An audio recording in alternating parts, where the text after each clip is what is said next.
Does your website not show up in Google?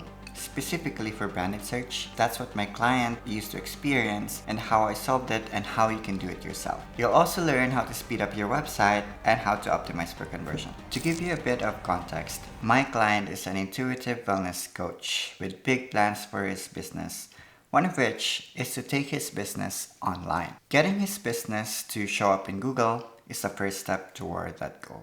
The first thing I did was redevelop the website using WordPress, since the old one was built using the MailerLite's website builder.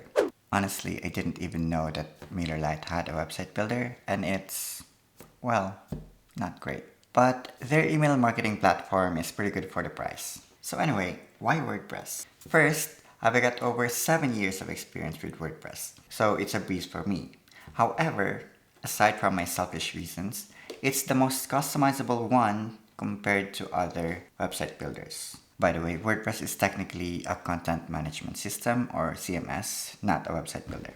If you're thinking about DIYing your business website, I definitely recommend WordPress. Sure, it has a bit of a learning curve compared to other website builders, but once you get the hang of it, it's no big deal and your website will perform much better. For now, let's put a pin in this and tackle the main problem. The main issue my client faced was that his website is not showing up on Google, or at the very least, it's not showing up as the #1 result, and that's a major red flag. There could be a few reasons for this. The bottom line is that the website's SEO was a mess. It had multiple H1 tags, no alt text for images, an unclear main keyword, no metadata, and so on. And the biggest problem with that is the multiple H1. Think of it like this. Having varied H1s is like having several captains trying to steer the same ship. If everyone is giving different directions, the ship will never reach its destination, right? In short, make sure you only have one H1 tag per page. I've put together a quick tutorial to help you fix these common issues. Stick around because it's packed with easy tips that can make a big difference. For now, ideally, your H1 should include the main keyword you want to target. So take some time to do some keyword research to figure out the best target keyword for your business. Keyword research is a massive topic, so I might cover that in a future video. Anyway, all your pages should also include a meta title and meta description. Although the meta description isn't as critical as it was in the past, it's still beneficial to have them. Also, remember to add alt text to all your images, describing them as if you're explaining them to someone blind. This is important not only for SEO, but also for accessibility. For the homepage, make sure that your main keyword and your brand name is included in your H1, meta title, and meta description. Then sprinkle it naturally throughout the page. But be careful, don't just cram in keywords for the sake of it. That's called keyword stuffing, and it could get your site penalized by Google. In short, your website won't even show up in Google search results. And that's not what we want now, do we? So, how can you implement that yourself? I have instructions for the popular website builders like Wix and Squarespace and WordPress. Let's start with the H tags. Click on the text you want to edit. In this case, it's title here. There. And then open your right sidebar, which is Inspector. And then scroll down to the bottom until you find the HTML tag. Then you can change that to either H1 or any other H tags. And then on Squarespace, same thing. Just look for the text you want to edit, click that, and then on this toolbar, click on the heading 2, and then you can change that to any other headings or paragraph. And then on the WordPress, when you're editing a page, click on the headline or text you want to edit. And then on the popover toolbar as well, click the H2 to change the level. It could be H1 or it could be H3. Just make sure that there's only one H1 for each and every page that you have. Next, alt text for your images. First, click on the image you want to edit. Not that, one more click until you see this gear icon. So click that. And then at the bottom, under what's in the image, that's your alt text. So just make sure to describe the image. And then next on Squarespace, same thing. Click on the image you want to edit and then click on the pencil icon or the edit. And then at the bottom, there you go, there's your image alt text. So just add whatever that is, which is Milky Way in this case. Long exposure. Next, for WordPress, click on the image again. And then on the right sidebar, on this side, you can add the alt text. And this is Prison Mike from the office. Lastly, your metadata and the title description of your pages. Let's start with Wix again. So with Wix, click on the pages, which is this icon, also on the left side. Then click the three dots of the page that you're currently editing, and then click on SEO Basics. And then you can change the meta title and meta description in this case. Next, for Squarespace, on the top toolbar, click on this center part, and then click SEO on the sidebar, and then there you go, SEO title and SEO description. Simply add that. Unfortunately, with WordPress, it's a bit complicated. So first, go to your dashboard and then go to plugins, and then add a new plugin and search for Slim SEO. Don't worry, it's free. So it's that, install it. Once installed, click on activate. After activating, go back to the page you're editing, click on edit, and then scroll down all the way to the bottom, and that's where the meta title and meta description is. Then just click save if that's good enough for you, and that's it. Here's the end result for my client's website. 1H1 disguised as a pre-headline using CSS, which it also includes the main keyword. Then it has proper meta title and meta description, and all the images has alt texts. I also added schema for all the pages, created a proper website structure, which is a sitemap, and set up internal linking amongst other things. With the technical SEO sorted, all we had to do was wait. By the way, if you have a website and it's not performing well, I have a free web audit service. Basically, I'll review your website and then I'll send you a 10 to 15 minute personalized video on how you can improve it yourself. It won't cost you anything, so I highly recommend it. Go to luxdigital.ca/free-web-audit or click the link in the description. Okay, back to the video. Next problem.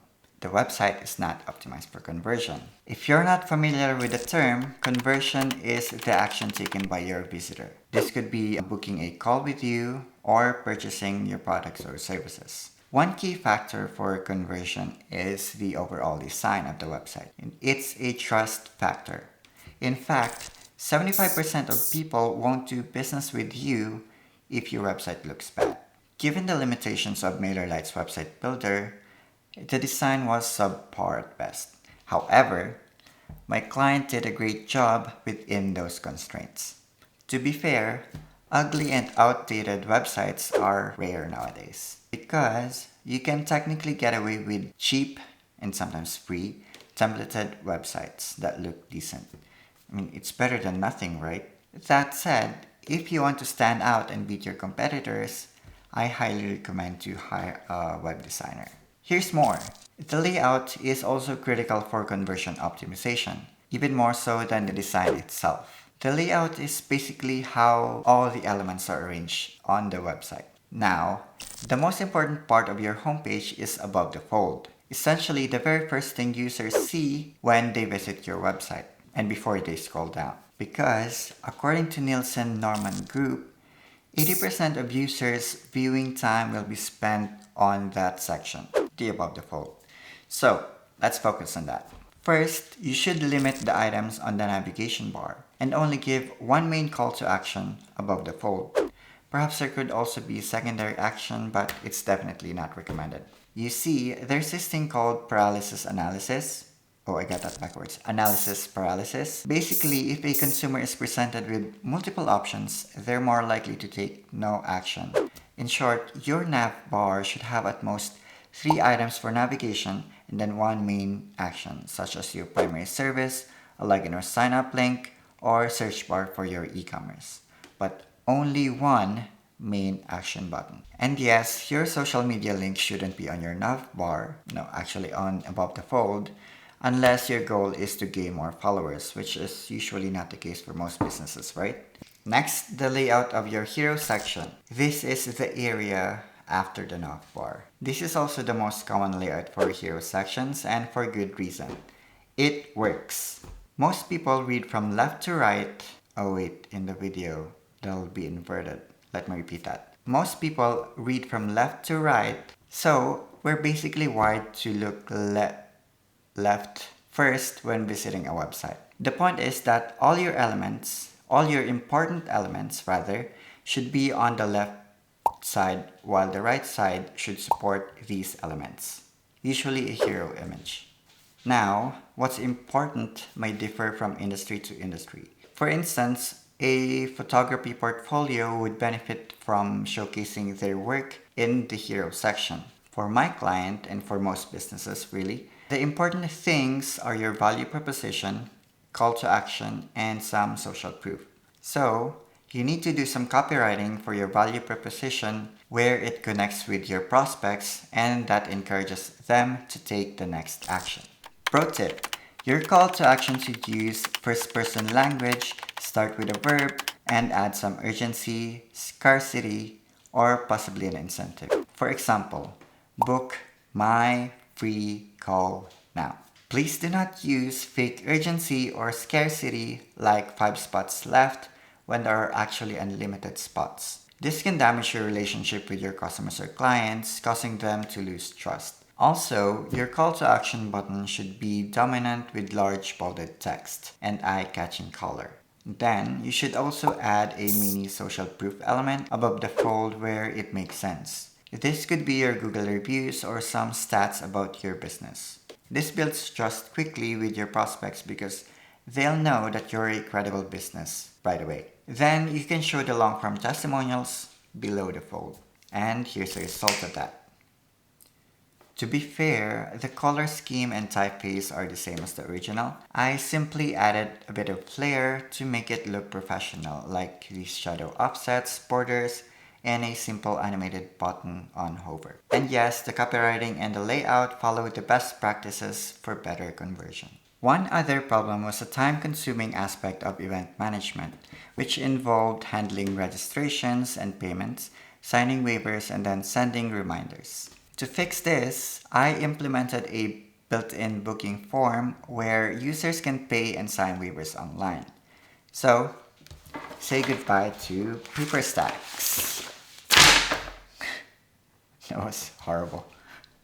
Reminders are also sent automatically, saving the effort of searching for and sending emails one by one. By doing this, I managed to save about 9 hours of his time each month. I also ensured that he could manage the website himself, such as making simple text changes or any other image changes. To achieve this, I coded several customizations and also created personalized tutorials for his new website. Alright, let's move on to the last one. Another major issue, which impacts both SEO and conversion is the speed of the website. According to PageSpeed Insights, the previous website was on the orange zone. This is the main reason why WordPress is still much better than website builders, because you can easily speed up your website. You generally need two things, and you do not need any coding skills. Or basically, you don't have to be a nerd like me. Number 1, Perf Matters plugin. Perf Matters provides full documentation on which settings to toggle to speed up your website. Yes, it's simple as turning things on or off, no need to code. I'll probably create a full tutorial for this, so stay tuned. The other thing that you need is Cloudways hosting. I've been a long-time Cloudways user. I actually moved away from them and then ended up coming back because their servers are fast, support is excellent, and then managing several applications is a breeze. Moreover, Cloudflare, a third-party integration in Cloudways, automatically optimizes your images, which is a game changer considering that with other website builders, you have to manually optimize your images. Although, I should mention, it's still not ideal to upload 4K images unless you're trying to showcase a design. If you want to speed up your WordPress site, I added links in the description for those services. They're affiliate links, so I might receive a commission if you purchase using my links. Don't worry, it has no extra cost to you. They're not paying me to say this stuff. These are my opinions based on my experiences with their services. So, if your website is hosted on Cloudways, CDN is connected like Cloudflare, and then if Perf Matters is correctly set up, this will be the result. With all these efforts, and after waiting, I was able to rank his website as the #1 result on his branded search. I was also able to speed up the website and then save some time and effort. As for the conversion rate, that's something I have to test later on, so stay tuned. In the meantime, if you're still unsure whether a website will be beneficial for your business, watch this video next.